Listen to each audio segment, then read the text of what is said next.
Hello friends, welcome back to my channel. दोस्तों, आज की इस वीडियो में मैं आपको बताने वाला हूं दोस्तों, अगर आपके पास विंडोज़ 10 में और विंडोज़ 11 में नेटफ्लिक्स का ये एरर आ रहा है तो आप इस एरर को इजीली रिमूव कर सकते हैं। तो दोस्तों, बहुत सिंपल स्टेप है, आप इस स्टेप को फॉलो कीजिए। सबसे पहले दोस्तों, आप नेटफ्लिक्स ऐप को ओपन कीजिए आपके विंडोज़ पीसी में। उसके बाद आप नेटफ्लिक्स ऐप को जो है लॉग आउट कीजिए यहाँ पर से। उसके बाद आपको जो है दोस्तों, आपका जो रूटर है वाईफाई रूटर, आपको उसको टर्न ऑफ कर देना है। फिर आपको 10 सेकंड तक वेट करना है, फिर आप जो है रूटर को टर्न ऑन कीजिए। उसके बाद आपको विंडोज़ के सर्च बार में टाइप करना है कंट्रोल पैनल, फिर आप इसको क्लिक कर ओपन कीजिए।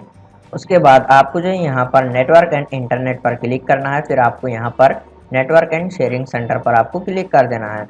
उसके बाद आप यहाँ पर देख सकते हैं चेंज अडाप्टर सेटिंग, इस वाले ऑप्शन पर आप क्लिक कीजिए।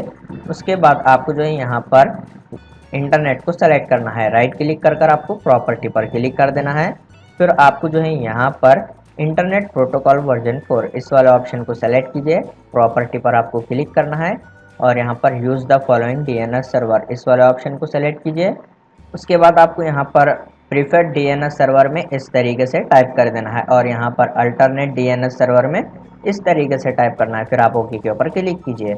उसके बाद आप इसको क्लोज कीजिए, फिर आपको ऑल सेटिंग्स को क्लोज कर देना है। उसके बाद आपको विंडोज़ 11 की सेटिंग को ओपन कर देना है।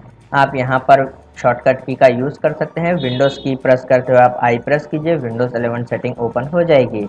उसके बाद आपको स्क्रॉल करना है, फिर आपको यहाँ पर ट्रबल शूट के ऊपर क्लिक करना है। उसके बाद आपको जो यहाँ पर अदर ट्रबल शूटर पर क्लिक करना है, फिर आपको यहाँ पर फाइंड आउट करना है इंटरनेट कनेक्शन। तो आप यहाँ पर देख सकते हैं, आपको यहाँ पर रन के ऊपर क्लिक कर देना है। तो ये प्रोसेस कंप्लीट होने तक आप थोड़ा सा वेट कीजिए। उसके बाद आप इसको क्लोज कीजिए, फिर आपको यहाँ पर नेटवर्क एंड इंटरनेट पर क्लिक करना है। उसके बाद आपको स्क्रॉल करना है और यहाँ पर एडवांस नेटवर्क सेटिंग पर क्लिक करना है। उसके बाद दोस्तों आपको स्क्रॉल करना है और यहाँ पर आप देख सकते हैं नेटवर्क रिसेट, आप इस पर क्लिक कीजिए। फिर आपको यहाँ पर रिसेट नाउ के ऊपर क्लिक कर यस के ऊपर क्लिक कर देना है। यहाँ पर विंडोज़ के नेटवर्क जो है वो रिसेट हो जाएंगे। उसके बाद आप इसको क्लोज कीजिए, फिर आप अपने पीसी को एक बार रीस्टार्ट कीजिए, प्रॉब्लम सॉल्व हो जाएगी। उम्मीद है आपको वीडियो पसंद आया तो लाइक कर देना और इसी तरह की वीडियोस देखने के लिए चैनल को सब्सक्राइब कीजिए।